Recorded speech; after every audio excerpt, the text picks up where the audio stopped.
Bonjour à toutes et à tous, on se retrouve aujourd'hui pour un nouveau podcast de TEDx sur l'item accidents vasculaires cérébraux, l'item 340 tiré de la 6e édition du Collège de neurologie actualisé R2C.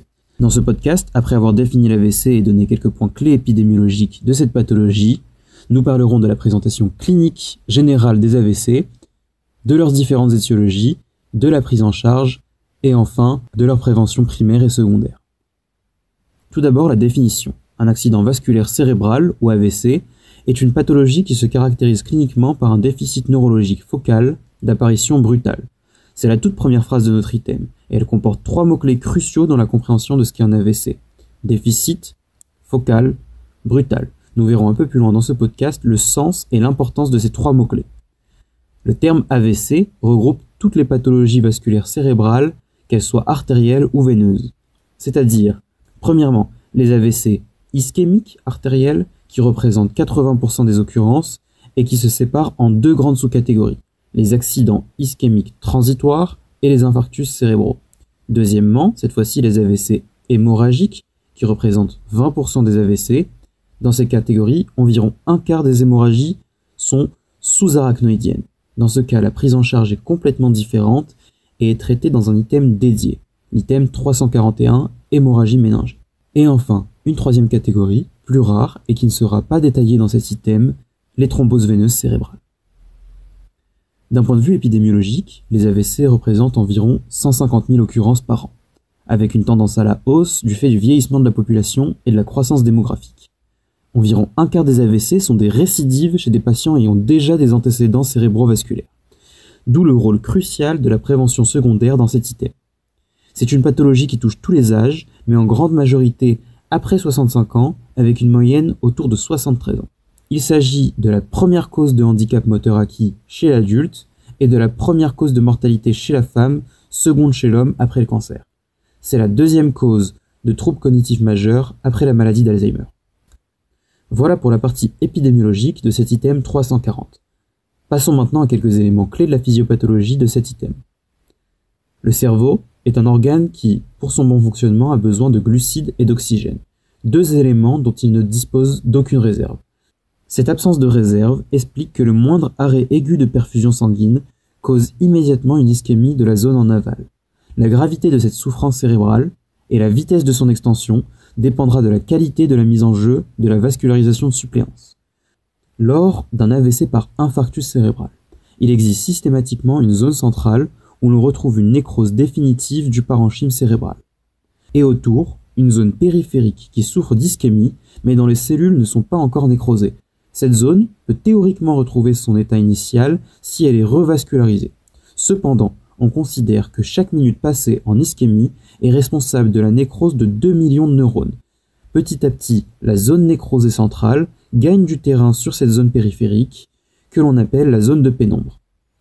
Cette zone de pénombre est donc, en toute logique, la cible de tous les efforts thérapeutiques mis en œuvre lors du traitement d'urgence de l'AVC ischémique. Voilà pour les quelques points clés de la physiopathologie de l'AVC. Passons maintenant à la présentation clinique générale d'un AVC. L'AVC est une pathologie où la clinique est cruciale, déjà par la richesse de la sémiologie neurologique qu'elle peut présenter, et aussi par l'importance de la corrélation anatomoclinique qu'on y retrouve. Explication. Rappelez-vous, en tout début de podcast, il y avait dans la définition de l'AVC 3 mots-clés centraux dans la compréhension. Déficit, focal, brutal. Revenons là-dessus. Déficit veut dire qu'un AVC se présente par l'arrêt d'expression de certaines fonctions cérébrales, ce qui se traduit par des pertes de fonction, des signes négatifs. A l'inverse, des signes cliniques positifs par excès de fonction, des signes cliniques dits productifs, doivent faire remettre en question le diagnostic. On peut retrouver par exemple un scotome, une HLH, mais pas de phosphène. On peut retrouver une anesthésie, mais pas de douleur. On peut retrouver des paralysies, mais pas de clonie. Déficit donc. Maintenant focal. Un AVC est focal. C'est là qu'intervient la notion de corrélation anatomoclinique mentionnée précédemment. Un AVC atteint une partie du cerveau, et cette partie du cerveau servait à une fonction. Donc en examinant correctement le patient, et en connaissant bien les fonctions des différentes parties du cortex, et le chemin des principales voies en sous-corticales, on peut, à partir de la clinique, émettre une hypothèse sur la localisation de la lésion. Et à l'inverse, à partir d'une imagerie d'un AVC, donner les différents symptômes que l'on s'attend à retrouver chez le patient. C'est la corrélation anatomoclinique. Déficit, focal et maintenant brutal. Un AVC est une pathologie soudaine, sans prodrome, avec une intensité d'emblée maximum. Il n'y a pas d'évolution progressive comme par exemple dans la marche épileptique ou la marche migraineuse. Cependant, quelques exceptions sont décrites dans le collège. Par exemple, en cas d'AVC hémorragique, la croissance progressive de l'hématome fait qu'il y a également une expansion topographique des neurones concernés par la compression.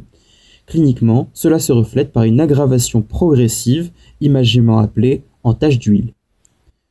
Ou, lors de sténose artérielle préocclusive, il peut y avoir des paliers d'aggravation. Et les lacunes, qui sont de petits AVC profonds, peuvent présenter initialement une fluctuation dans leur présentation clinique. Ce sont les exceptions à la présentation brutale de l'AVC. Dans le collège, il est également question d'une exception à la présentation clinique déficitaire de l'AVC. En effet, on peut parfois retrouver des douleurs neuropathiques intenses lors d'infarctus cérébral postérieur, notamment du territoire profond, avec atteinte du thalamus. Pour résumer, encore une fois, un AVC se présente comme un déficit focal brutal. La nature de l'AVC, hémorragique ou ischémique, ne peut en aucun cas être déterminée par la clinique, même si par exemple un patient avec un gros terrain cardiovasculaire et une clinique qui correspond à une atteinte d'un territoire vasculaire précis oriente vers l'AVC ischémique, et qu'à l'opposé, un patient avec des troubles de la coagulation et une forte HTIC est évocateur d'un AVC hémorragique, il est nécessaire, obligatoire, incontournable, tout ce que vous voudrez, de réaliser une imagerie pour trancher. La corrélation anatomoclinique rend important de bien connaître les fonctions des principales zones du cortex et de bien connaître les vaisseaux du polygone de Willis. Avec des bases solides en anatomie et en sémiologie, la partie de l'item qui décrit les signes cliniques retrouvés pour les AVC de chaque branche du polygone de Willis vous semblera beaucoup plus claire et surtout bien plus digeste. Les imageries de chaque localisation d'AVC en fonction des territoires causaux seront également bien plus compréhensibles. Pour un rappel sur ces fonctions cruciales de la neurologie, je vous conseille la partie premier cycle du site du Collège des enseignants de neurologie, et notamment la partie sémiologie analytique, syndrome hémisphérique. Dans ce podcast, nous ne détaillerons pas les présentations cliniques des atteintes de tel ou tel territoire vasculaire. Cela reviendrait à faire une longue liste de localisations et de leurs signes associés, d'autant plus que des descriptions anatomiques ne se prêtent pas à un format audio. Un AIT, un accident ischémique transitoire, peut présenter les mêmes signes que l'infarctus cérébral du même territoire, à la différence que ces signes sont transitoires, moins d'une heure, et ne laissent pas la moindre séquelle ni clinique ni à l'imagerie. Du fait de la brièveté des signes, le diagnostic est parfois difficile et requiert un interrogatoire policier et minutieux, car le défaut ou l'excès de diagnostic d'AIT a des répercussions importantes sur le patient et sa prise en charge. On distingue, en fonction de la clinique, les AIT possibles et les AIT probables. Devant des signes, comme une cécité monoculaire, une HLH, une aphasie, des déficits moteurs ou sensitifs, on considérera l'AIT comme probable. L'AIT devra être considéré comme possible si le patient présente un des signes suivants: drop attack, vertige, dysarthrie, trouble de la déglutition, ataxie, syndrome sensitif isolé ne touchant qu'une partie d'un membre ou d'une hémiphase. Si le patient présente plusieurs de ces signes, l'AIT devient alors probable. En revanche, une perte de connaissance, une confusion, une amnésie aiguë ou une faiblesse généralisée transitoire ne sont pas évocateurs d'AIT.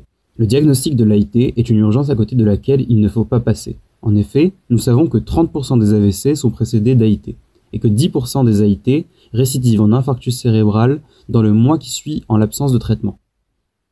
Voilà pour la clinique des AVC ischémiques. Maintenant, quelques subtilités pour la clinique des AVC hémorragiques, en rappelant tout d'abord qu'aucun signe clinique ne permet de différencier un AVC hémorragique d'un AVC ischémique, et que pour les différencier, l'imagerie sera indispensable.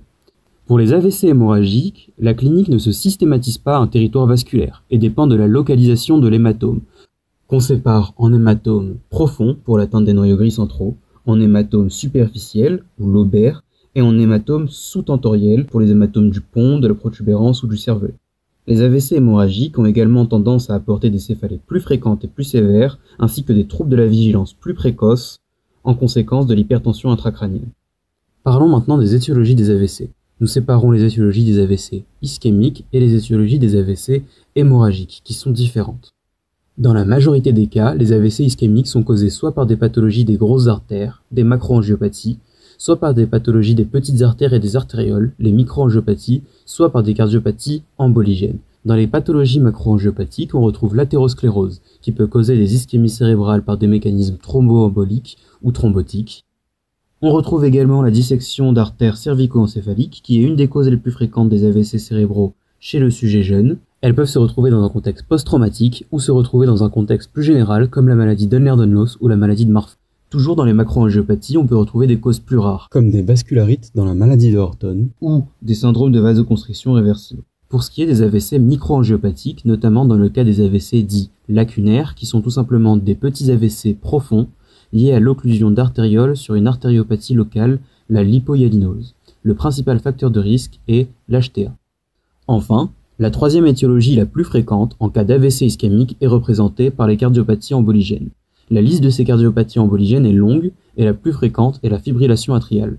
Les cardiopathies emboligènes doivent systématiquement être suspectées sur des AVC multiples, arrivés alternativement et sur des territoires vasculaires différents.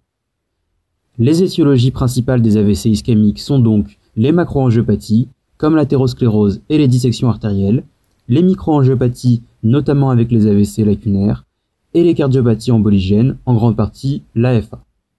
Les AVC hémorragiques, eux, ont des étiologies différentes. 50% des hémorragies intraparenchymateuses sont dues à la rupture de petites artérioles dues à l'hypertension artérielle chronique. Les autres causes sont les ruptures de malformations vasculaires, comme des cavernomes ou des malformations artérioveineuses, les troubles de l'hémostase la plupart du temps d'origine iatrogène, les saignements sur tumeurs qui peuvent être révélateurs de la pathologie tumorale, et d'autres causes plus rares, comme des ruptures d'anévrisme mycotique sur endocardite infectieuse. Voilà pour les principales étiologies. Passons maintenant à la prise en charge. La prise en charge des AVC est une urgence immédiate, dont les délais et la qualité déterminent le pronostic vital et fonctionnel du patient. Afin de réduire le délai, le contact doit être le plus rapide possible, le transport doit être non médicalisé et le patient doit être envoyé dans un centre disposant d'un IRM et d'un plateau technique permettant la prise en charge thérapeutique en urgence. La première étape est l'imagerie cérébrale, pour la confirmation diagnostique. En première attention, on réalisera un IRM avec un protocole de 4 ou 5 séquences. Séquence diffusion, T2 flair, T2 étoile, synonyme de T2 échogradient, un TOF, plus ou moins une séquence en perfusion. La séquence dite en diffusion permet de voir l'infarctus de manière très précoce, dès les premières minutes, sous la forme d'un hypersignal. Elle permet également de calculer la séquence ADC, dans laquelle on retrouvera un hyposignal correspondant à l'œdème cytotoxique résultant de la nécrose. La séquence T2 flair, elle, permet de visualiser des infarctus constitués il y a déjà plusieurs heures, et permet aussi de visualiser des séquelles d'AVC plus vieux. Donc un mismatch flair-diffusion, avec un IRM positif à la diffusion, mais négatif à la séquence flair, traduit un AVC récent, et on retient comme cutoff un AVC de moins de 4h30. Vous verrez que cette information est cruciale pour les décisions thérapeutiques. La séquence T2 étoile, ou échogradient, visualise les lésions hémorragiques parenchymateuses, ainsi que les thromboses sous la forme d'un hyposignal. La séquence TOF, Time of Flight, ou temps de vol en français, est une séquence d'angio-RM qui ne nécessite pas d'injection de produits de contraste et permet d'étudier l'état du polygone de Willis et la perméabilité de ses branches. Une séquence en perfusion pourra être réalisée sans pour autant être obligatoire si l'infarctus est pris en charge dans les 6 premières heures. Cette séquence nous montre les zones hypoperfusées du cerveau, et la soustraction de la zone nécrosée en séquence de diffusion à la zone hypoperfusée dans cette séquence correspond à la zone de pénombre, où les lésions sont encore réversibles. C'est le mismatch diffusion-perfusion. Ce mismatch aussi revêt une importance dans la suite de la décision de prise en charge. Une fois le diagnostic établi, s'il s'agit d'un AVC ischémique et que le mismatch flair-diffusion oriente vers un AVC datant de moins de 4h30, on peut avoir recours à une thrombolyse passée en IV. Cette décision est prise par un spécialiste en neurovasculaire après avoir pesé la balance bénéfice-risque de cet acte qui s'accompagne de forts risques hémorragiques. Les contre-indications majeures sont en lien avec la taille de l'infarctus à l'IRM, la sévérité de l'AVC, les antécédents, les remaniements hémorragiques et le contrôle de la pression artérielle. Toujours dans le cas d'un AVC ischémique, une autre possibilité de revascularisation passe par la thrombectomie mécanique. Cela n'est possible que si la thrombose est suffisamment proximale pour être atteinte par cette méthode et que l'AVC a eu lieu il y a moins de 6 heures. Après 6 heures, certains patients restent éligibles. Cela se décide en se basant notamment sur le mismatch diffusion-perfusion. Il s'agit ensuite de discussions de spécialistes. La thrombectomie peut être réalisée en plus de la thrombolyse ou seule si celle-ci est contre-indiquée. Dans tous les cas, le patient doit être mis sous antiagrégant plaquettaire, soit dès son arrivée, soit s'il a été thrombolysé, dès l'imagerie de contrôle qui est systématiquement réalisée à 24 heures pour vérifier qu'il n'y a pas eu de remaniement hémorragique. De l'autre côté, en cas d'AVC hémorragique, une antagonisation peut être nécessaire, notamment dans le cas d'AVC hémorragique iatrogène sous AVK ou AOD. L'antagonisation dépend de la molécule que prend le patient. Les surdosages d'AVK, par exemple, se traitent par PPSB et vitamine K. Il sera dans ce cas nécessaire de commencer une héparinothérapie à dose isocoagulante ou des contrepressions pneumatiques intermittentes pour éviter les complications thromboemboliques. Une fois que le patient a été revascularisé ou non, il est hospitalisé en UNV. Tous les AVC justifient une hospitalisation en UNV pour leur prise en charge thérapeutique et le diagnostic étiologique. Ces unités ont des lits de soins intensifs, un personnel médical et paramédical spécialisé en neurovasculaire. Cela réduit la morbimortalité en évitant en moyenne un décès ou handicap pour 20 patients traités par rapport à une hospitalisation standard. Pendant son hospitalisation, le patient aura le droit à des mesures générales de prise en charge et de manière concomitante à un diagnostic étiologique afin de déterminer les causes et de mettre en place une prévention secondaire adaptée à celle-ci. Les mesures générales de prise en charge reposent principalement sur la surveillance, la lutte contre les axos et la surveillance neurologique du patient, notamment via le score NIHSS. Les axos sont les agressions cérébrales secondaires d'origine systémique. Ce sont des agressions secondaires à l'état post-AVC du patient et notamment des déséquilibres des paramètres vitaux qui vont perturber l'hémodynamique cérébrale et aggraver l'ischémie cérébrale initiale, introduisant le patient dans un cercle vicieux critique. Les facteurs d'agression cérébrale sont nombreux, leur connaissance est essentielle, notamment les déséquilibres de la tension, de la température, la glycémie, la saturation en oxygène, la fréquence cardiaque, bref, tous ces déséquilibres de paramètres vitaux qui vont augmenter la souffrance du parenchyme cérébral et aggraver l'ischémie. Il faudra surveiller ces paramètres et les contrôler. Le contrôle de la tension répond à des seuils spécifiques au contexte post-AVC. En effet, après une ischémie cérébrale, la vascularisation d'une zone de cerveau ne se fait plus que par des collatérales qui ont pris le relais sur l'artère occluse. Ces collatérales, plus petites, doivent maintenir un débit suffisant. Pour assurer cela, l'organisme va augmenter la tension afin de maintenir une perfusion convenable. L'hypertension de l'AVC est donc une hypertension que l'on va devoir respecter. Après un AVC ischémique, on tolère une tension à 220-120 si le patient n'a pas eu de geste de revascularisation. Après une thrombolyse ou une thrombectomie, la tension sera alors tolérée jusqu'à 185-110. A l'opposé, après un AVC hémorragique, plus la tension sera élevée, moins l'hémorragie sera contrôlée, ce qui explique qu'il faille maintenir la tension en dessous de 140-90. Les patients étant souvent alités pour une longue durée bénéficient d'une prévention thromboembolique par HBPM à dose isocoagulante, d'une prévention des scars par nursing, ainsi que de kinésithérapie pour améliorer la récupération et prévenir les attitudes vicieuses. L'évolution fonctionnelle du patient sera surveillée de près par une évaluation fréquente du NIHSS, qui cote la gravité et le retentissement fonctionnel de l'AVC. En cas d'aggravation, il sera nécessaire de réaliser une imagerie de contrôle. Dans le même temps, le patient bénéficiera d'une investigation poussée, afin de déterminer la cause de son AVC. En cas d'infarctus cérébral, la première étape de ce diagnostic étiologique est d'avoir une orientation initiale en fonction du tableau clinique général, de l'interrogatoire, des antécédents et de l'imagerie du patient. Le patient passera ensuite une batterie d'examens complémentaires plus ou moins orientés. À l'admission, le patient passera soit un angioscanner ou un angio-ORM ou une échodoppler des troncs supraortiques pour la recherche de macroangiopathie. Tant que la sténose carotidienne ne sera pas éliminée par cet examen, le patient devra rester alité. Un ECG aussi doit être réalisé dès l'admission. S'il est négatif, un scope ECG, voire un Holter ECG doit être réalisé. Le but est de rechercher avec un maximum de sensibilité les troubles du rythme potentiellement cardio-emboligènes, et notamment l'AFA. Si une FA paroxystique est très fortement suspectée, mais que rien n'est trouvé ni à l'ECG, ni au scope, ni au Holter, alors un Holter longue durée, ou même la pose d'un Holter implantable, peut être discutée. Toujours dans l'optique de rechercher des cardiopathies emboligènes, une ETT plus ou moins une ETO peut être réalisée afin de rechercher des altérations de la morphologie du cœur. Un bilan de coagulation avec NFS, plaquettes, TP et TCA sera réalisé pour rechercher un état prothrombotique, et un bilan biologique plus large afin d'évaluer l'état général du patient et les facteurs de risque cardiovasculaire, notamment avec une iono, créate, CRP, glycémie et un bilan lipidique. D'autres examens peuvent être réalisés au cas par cas si des causes plus rares sont suspectées. Alors que si l'AVC était hémorragique, le bilan étiologique comprendrait plutôt un bilan de coagulation, plus ou moins une angiographie intracrânienne. Une fois l'étiologie trouvée, notons tout de même que dans 25% des cas, aucune étiologie n'est retrouvée.